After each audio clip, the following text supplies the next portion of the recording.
अगर आज आपका वर्तमान सही रहेगा तो जो भविष्य है वो अपने आप ठीक हो जाएगा। इस चैनल पे जो भी लोग आए हैं कृपया उससे सहयोग चाहिए, एक सब्सक्राइब और लाइक और कमेंट तीनों। क्या किसी को छुआछूत की दिक्कत है, क्या किसी को भेदभाव का दिक्कत है, क्या किसी को जन्मजात से दिक्कत है?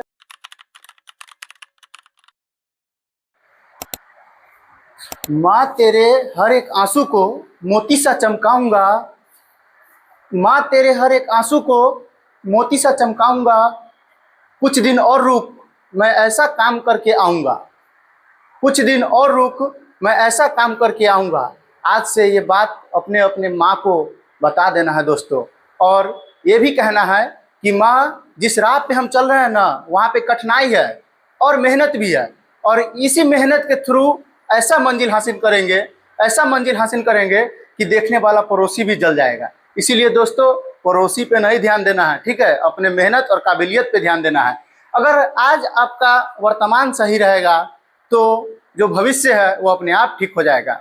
इसीलिए दोस्तों हम आपको सही और उचित मार्गदर्शन देने वाले हैं, इसीलिए आप लोग हमारे साथ बनाए रहिएगा। और इस चैनल पे जो भी लोग आए हैं कृपया उससे सहयोग चाहिए, एक सब्सक्राइब और लाइक और कमेंट तीनों जरूर कीजिएगा, ठीक है दोस्तों।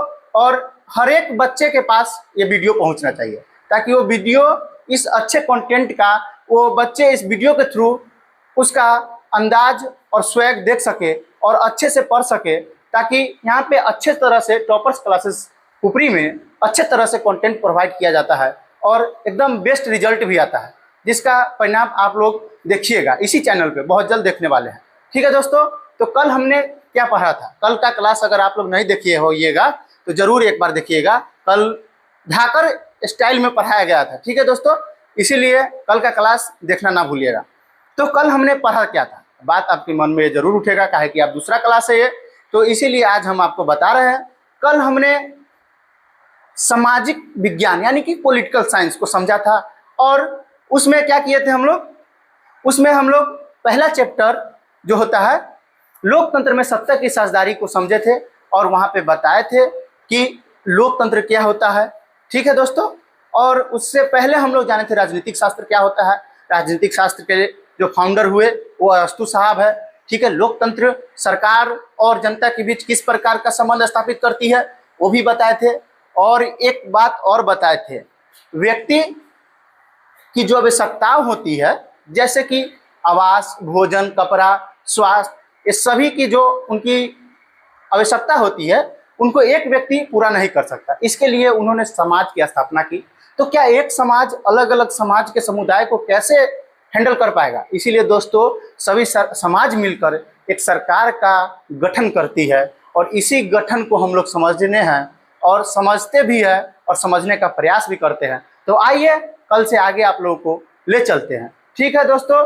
तो लाइक, कमेंट और शेयर जरूर कीजिएगा भाई, आप लोग से यही सहयोग चाहिए, बस इसके अलावा कुछ नहीं चाहिए। और गरीब से गरीब बच्चा तक वीडियो पहुंचना चाहिए, बस यही तक। इसके लिए आइए हम लोग आगे बढ़ते हैं, और आज का जो टॉपिक है हम लोगों का वो है लोकतंत्र में सत्ता की भागीदारी, ठीक है दोस्तों। तो उसमें हम लोग आज समझेंगे लोकतंत्र के प्रकार। क्या समझेंगे? लोकतंत्र के प्रकार। लोकतंत्र दो तरह का होता है दोस्तों, एक होता है प्रत्यक्ष लोकतंत्र, एक होता है अप्रत्यक्ष लोकतंत्र।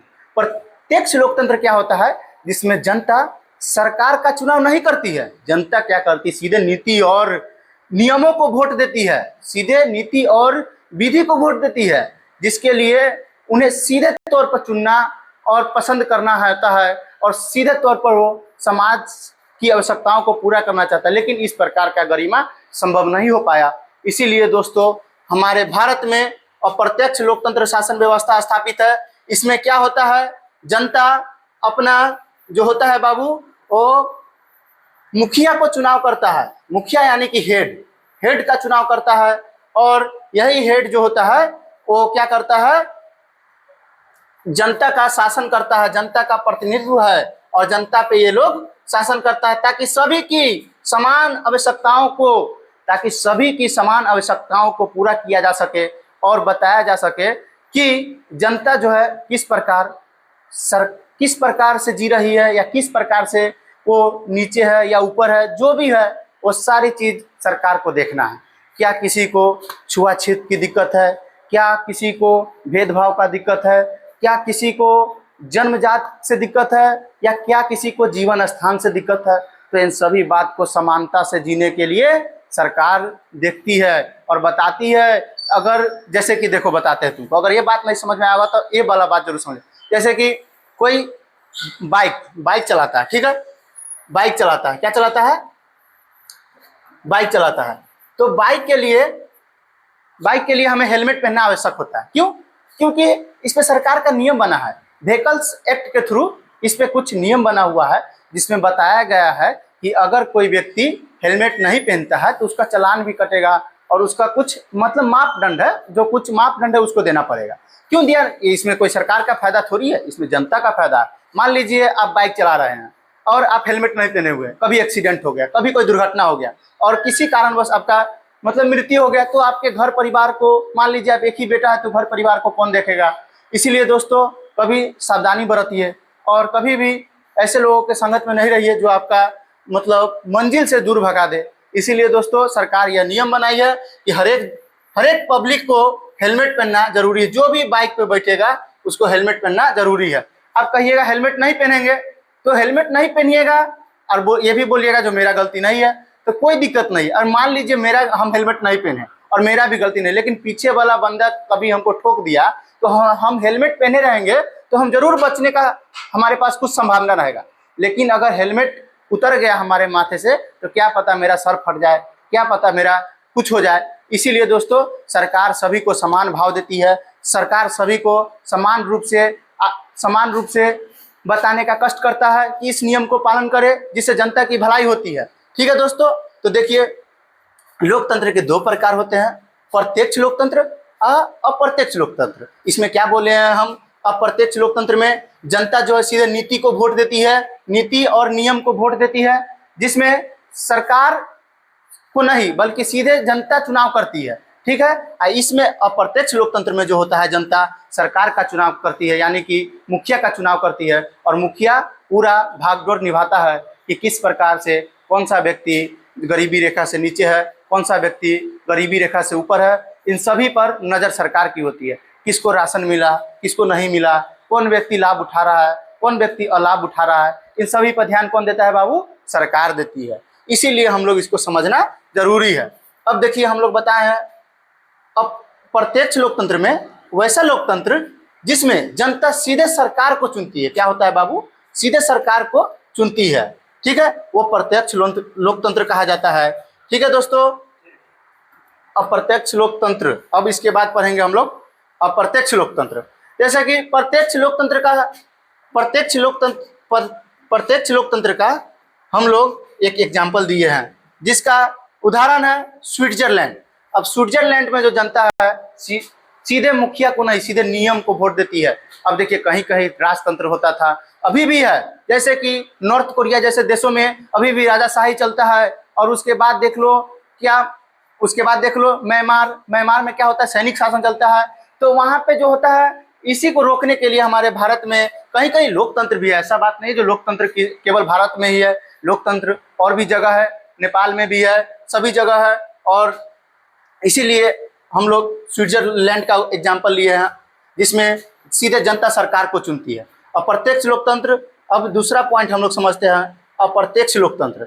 ऐसा लोकतंत्र जिसमें जनता अपने प्रतिनिधियों के माध्यम से बनाए गए नियम और कानून व्यवस्था का पालन करती है, जिससे सभी जनताओं का भलाई होता है। और किसी भी दुर्घटनावश उनकी अगर कुछ हो जाता है तो उनका जिम्मेवारी सरकार लेता है। इसीलिए दोस्तों जो हमें बाबा साहेब भीमराव अम्बेडकर ने संविधान दिया और संविधान में बताया है कि सभी को समान रूप से समान अधिकार, सभी को समान रूप से समान देखभाल, जितना चीज होता है, यानी कि जो जातिवाद को पूरी तरह से खत्म करने का प्रयास किया हमारे संविधान ने। लेकिन आज भी आमतौर पर हमारे जीवन में जातिवाद देखने को मिलता है। कहीं उच्च जाति के लोग हैं तो कहीं निम्न जाति के लोग हैं। अगर उच्च जाति के लोग मान लो चेयर पे बैठे हैं तो नीच जाति के लोग बेचारा नीचे बैठते हैं। इसी बात को बाबा साहब भीमराव अम्बेडकर ने मतलब इसको समाप्त करने का प्रयास किया, लेकिन समाप्त क्या हो पाएगा? नहीं हो पाएगा, लेकिन होगा धीरे धीरे। जब हम लोग और आप लोग सहयोग कीजिएगा और चेंज कीजिएगा तो जरूर ये बात जो है जातिवाद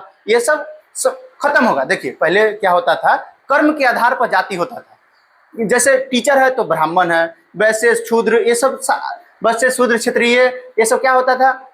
कर्म के आधार पर होता था। ऋग्वेद में इनका उल्लेख है, जो मतलब जाति पहले का वर्णन था वो क्या था? कर्म के आधार पर था। लेकिन धीरे धीरे लोग ने इसे क्या किया बाबू? इसे कर्म के आधार पर नहीं बल्कि जातिवाद। अब देखिए ब्राह्मण का बेटा ही ब्राह्मण है और ब्राह्मण का बेटा ही ब्राह्मण है। जन्म जात के आधार पर अब जाति को बांट दिया। जैसे कि अगर कुम्हार का बेटा कुम्हार घर में पैदा लेता है तो वो भी कुम्हार कहलाता है। इसीलिए दोस्तों अगर सही शान और सही बांध से जीना है तो जातिवाद को भुलाना है। अगर आपका खून और मेरा खून काट दिया जाए तो क्या खून अलग अलग होता है? क्या आपका नीला होगा मेरा हरा होगा? नहीं दोस्तों। अगर हॉस्पिटल में आपकी कोई तबीयत खराब है और कोई खून देने वाला व्यक्ति है, अगर वो उसका खून अगर उस समय हरा निकले तो क्या आपका जान बचेगा?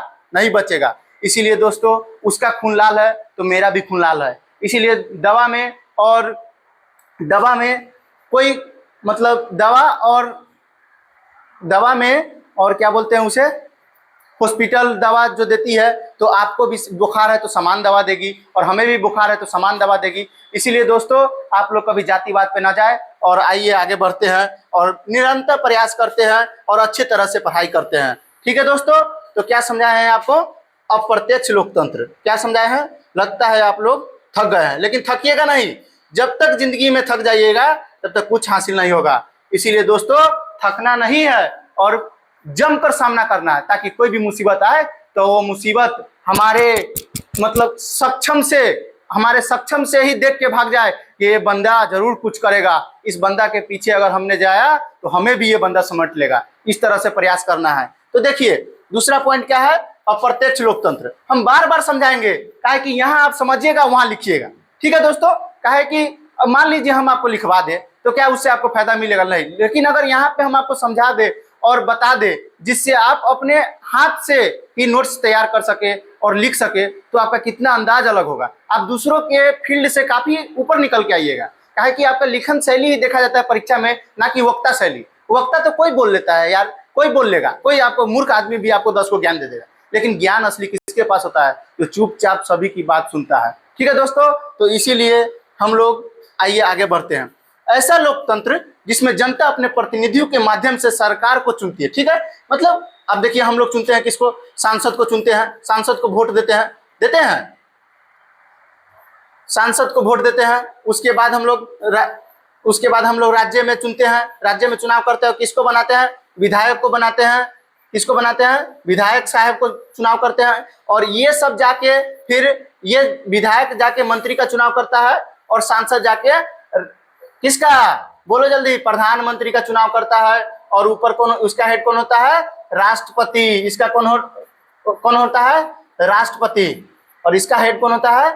राष्ट्रपति। राष्ट्रपति और प्रधानमंत्री दोनों संसद के ऊपर का पोस्ट होता है। और दोस्तों इसीलिए हम लोग किसको वोट देते हैं? किसको वोट देते हैं? जल्दी बताइए कमेंट में आप लोग। सरकार को वोट देते हैं और सरकार अपना नियम और कानून बनाता है जिससे हम लोग पालन करते हैं और सही मापदंड देते हैं, जिससे हमारा संविधान में भी यही बात लिखा गया है और यही बात पता चलता है कि अच्छे से जीना ही एक अच्छा धर्म होता है। इसीलिए दोस्तों किसी से हिंसा मत कीजिएगा, सभी को भाई और बहन समझिएगा। आइए, जैसे कि अप्रत्यक्ष लोकतंत्र कहाँ है बाबू? भारत में है। संविधान जो होता है बाबू वो हम लोग अगले क्लास में पढ़ेंगे। काहे कि देखिए आप लोग को भी बोरिंग लगता होगा, काहे कि इतना टाइम आप बैठ पाइएगा, लेकिन आपको मेहनत करना है दोस्तों। और ये वीडियो को जरूर से जरूर शेयर करना है और सब्सक्राइब भी कर देना और लाइक भी कर देना और कमेंट भी कर देना। इसी बात पे लाइक कमेंट और शेयर ठोक दो दोस्तों। जय हिंद। आप दूसरा क्लास हम लोग कल करेंगे, काहे कि मेरा भी अब दूसरा क्लास हो चुका है दूसरे टाइम में। ठीक है दोस्तों, जय हिंद।